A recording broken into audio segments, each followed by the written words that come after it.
కంటే శ్రేష్ఠుడు ప్రాణదానముగా తానర్పించెన్. యోనా కంటే శ్రేష్ఠుడు ప్రాణదానముగా తానర్పించెన్. మానవులను విమోచించెన్ ఘనపరచి మృక్కెదము. మానవులను విమోచించెన్ ఘనపరచి మృక్కెదము. సాగిల పడి మృక్కెదము. సత్యముతో ఆత్మలో మన ప్రభు యేసుని సాగిల పడి మృక్కెదము. మత్తయి సువార్త 12:41. మరి ఈరోజు యేసు ప్రభు యోనా కంటే గొప్పవాడని మనం చూడబోతున్నాం. యోనా నినవే ప్రాంతానికి మిషనరీగా పంపించబడ్డాడు. యేసుక్రీస్తు సర్వలోకమున కొరకు మిషనరీగా పంపించబడ్డాడు. యోనా ఒక ప్రాంతానికి, యేసు ప్రపంచానికి. అయితే యోనాలో అవిధేయత కనిపిస్తుంది, యేసు ప్రభులో విధేయత కనిపిస్తుంది. యోనా నినవేకి వెళ్ళమంటే తర్షీషుకు బయలుదేరాడు. కారణం ఏంటంటే నినవే అంటే అస్సలు ఇష్టం ఉండేది కాదు. నినవే అష్షూరుకి రాజధాని. కాబట్టి అష్షూరు ప్రజలు ఇశ్రాయేలు ప్రజల్లో ఉన్న యవన బిడ్డల్ని, చిన్న బిడ్డల్ని ఒక బానిసలుగా చెరపట్టబడి తీసుకెళ్తుంటే తన కళ్ళ ముందు చూస్తూ తట్టుకోలేకపోయేవాడు. కోపముతో ఉండేవాడు, ఆగ్రహంతో ఉండేవాడు అష్షూరీలంటే. అయితే విచిత్రం ఏంటంటే దేవుడు అష్షూరుకి రాజధాని నినవేకి దేవుని తీర్పు రాబోతుందని హెచ్చరిక చెయ్యి అంటే యోనా అంటాడు, వాళ్ళకి హెచ్చరిక ఎందుకు, వారు చచ్చిపోతే బాగుంటది కదా, వారు చచ్చిపోని అన్నట్లుగా ఆలోచించాడు ఈ యోనా. నినవేకి వెళ్లకుండా తర్షీషుకి బయలుదేరాడు. దేవుడికి ఎలా బుద్ధి చెప్పాలో తెలుసు. యోనా దేవుని సన్నిధిలో నుంచి పారిపోయి ఓడ అమరములో నిద్రపోతున్నాడు. ఈలోగా తుఫాను భయంకరంగా వచ్చింది. ఓడ పైకి కిందికి అవుతుంది. ఓడ నావికుడు ఓడలో ఉన్న విలువైన వస్తువులని సముద్రంలో పడేశాడు. అయినా ఓడ సద్దు మనగలేదు. ఈలోగా వారికి ఆలోచన తట్టి చీట్లు వేస్తే యోనా పేరు మీద పడింది. యోనా ఎక్కడున్నాడు? నిద్రపోతున్నాడు ఓడలో. ఓ ఈ నిద్రపోతా, లేచి నీ దేవునికి ప్రార్థన చేయి అని ఆ ఓడ నావికులు, ఒక అన్యజనులు దేవుని సేవకుని గద్దించి లేచి ప్రార్థన చేయి అన్నారు. ఆ తర్వాత అవును నీవెవరివి చెప్పు, ఎక్కడి నుంచి ఎక్కడికి వెళ్తున్నావు చెప్పు అంటే ఆయన అంటాడు, నేను భూమి ఆకాశంలో సృజించిన సృష్టికర్తైన దేవుని సేవకుణ్ణి అంటాడు. వారికి ఇంకా భయం వేసింది. నేను సేవకుణ్ణి అని చెప్తున్నాడు కానీ దేవుని సన్నిధి నుంచి పారిపోయాడినా. అయితే మేము చీట్లు వేస్తే నీ పేరు పడింది, నీవే కారణమని మాకు అర్థమైంది. మరి ఇప్పుడు పరిస్థితి ఎలా పరిష్కరించబడుతుందో చెప్పు అంటే యోనా అంటాడు, నన్ను ఎత్తి సముద్రంలో పడేయండి అన్నాడు. సముద్రంలో పడేయంగానే పెద్ద తిమింగలం అతన్ని మింగింది.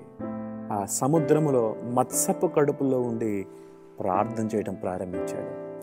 నీ చిత్తాన్ని చేస్తానయ్యా, ఈ ఒక్కసారి క్షమించయ్యా అని దేవుని సన్నిధిలో ప్రార్థన చేస్తుంటే దేవుడు ఆ ప్రార్థన విని, సరే ఇప్పుడు వెళ్ళి నినవే ప్రజలకి దేవుని తీర్పును గురించి ప్రకటించు అంటే దేవుడు ఆ తిమింగలానికి ఆజ్ఞాపించాడు. తిమింగలము నినవే ప్రాంతపు ఒడ్డున అలా కక్కేసరికి ఒక వింత మనిషిగా కనిపించాడు యోనా. ప్రజలందరూ చుట్టుపక్కల ఉన్నవారు, ఏంటి ఈయన వింతగా ఉన్నాడు, ఒకలాంటి ఆకారంతో మొత్తం 3 రోజులు చేప కడుపులో ఉన్నవాడు ఎలా ఉంటాడండి ఊహించండి. అలా విచిత్రమైన రూపంతో కనబడ్డాడు యోనా. ఇది చూసి ఊరి ప్రజలందరూ వచ్చి, ఇదేంటి ఇలా ఉన్నాడు, ఎవరు నువ్వు అంటే, ఇదిగో 40 రోజుల్లో దేవుని తీర్పు నినవే ప్రాంతం మీదకి రాబోతుంది, ఆ సంగతి ప్రకటించడానికి దేవుని సేవకుడిగా దేవుడు నన్ను ఈ ప్రాంతానికి పంపించాడు అని చెప్తే ప్రజలు పశ్చాత్తాపడటం ప్రారంభించారు. దేవుని బిడ్డలారా, రాజులు మొదలుకొని సామాన్యుల వరకు, పిల్లలు కూడా, పశువులు కూడా ఉపవాసం ఉన్నాయని బైబిల్ గ్రంథంలో మనం చూస్తాం. అందరూ పశ్చాత్తాపడుతున్నారు. నినవే ప్రాంతం 3 రోజులు ప్రయాణం చేసి చెప్పాలి, కానీ ఒక్కరోజే చెప్పాడు. మిగతాది రాజు ప్రకటింపజేశాడు. రాజు కూడా సింహాసనాన్ని దిగాడు.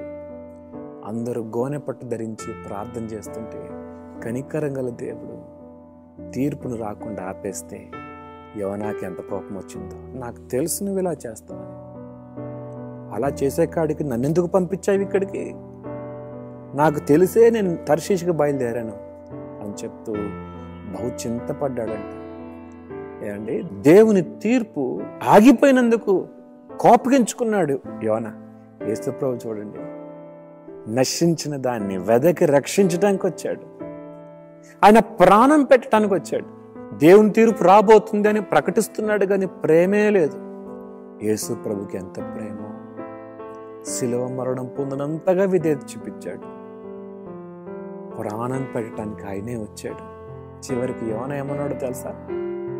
ఇంకా నా మాట పారలేదు కాబట్టి నన్ను చంపే, ఇంకా నేను చచ్చిపోతే బాగుండు, నేను చెప్పింది వేస్ట్ అయిపోయింది అన్నంత కోపం అతనికి వచ్చింది. ఇంకా నన్ను చంపే ప్రభువా అంటున్నాడు యోనా. దేవుడు అతనికి మరలా పాట నేర్పించాడు. సో ఇక్కడ మనం ఏం నేర్చుకుంటున్నామంటే, మొట్టమొదటిది యోనా ఒక ప్రాంతానికి, యేసు ప్రభు లోకానికి. యోనా అవిధేయుడు, యేసు శిలువ మరణం పొందినంతగా విధేయుడు. మూడవది, యోనా కోపముతో ద్వేషముతో చెప్తే యేసు ప్రేమతో చెప్తున్నాడు. యోనా నినవే ప్రజలు చావాలని కోరాడు, యేసు ప్రజల రక్షణ పొందాలని కోరాడు. నీవు నేను రక్షణ పొందాలని ఆశపడ్డాడు. అందుకనే యేసు ప్రభు యోనా కంటే గొప్పవాడు. విమర్శ సమయమందు నినవే ప్రజలు మీ మీద నేరస్థాపన చేస్తారు.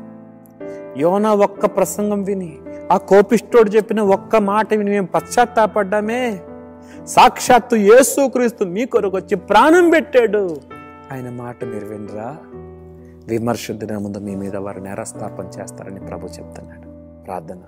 మహోన్నతుడా, మమ్మల్ని ప్రేమించినవాడా, మా కొరకు ప్రాణం పెట్టినవాడా, మా కొరకు శిలువ మరణం పొందినంతగా తగ్గించుకున్నందుకు స్తుతులు చెల్లిస్తూ యేసుక్రీస్తు ప్రశస్త నామములో అడుగుతున్నాం తండ్రి.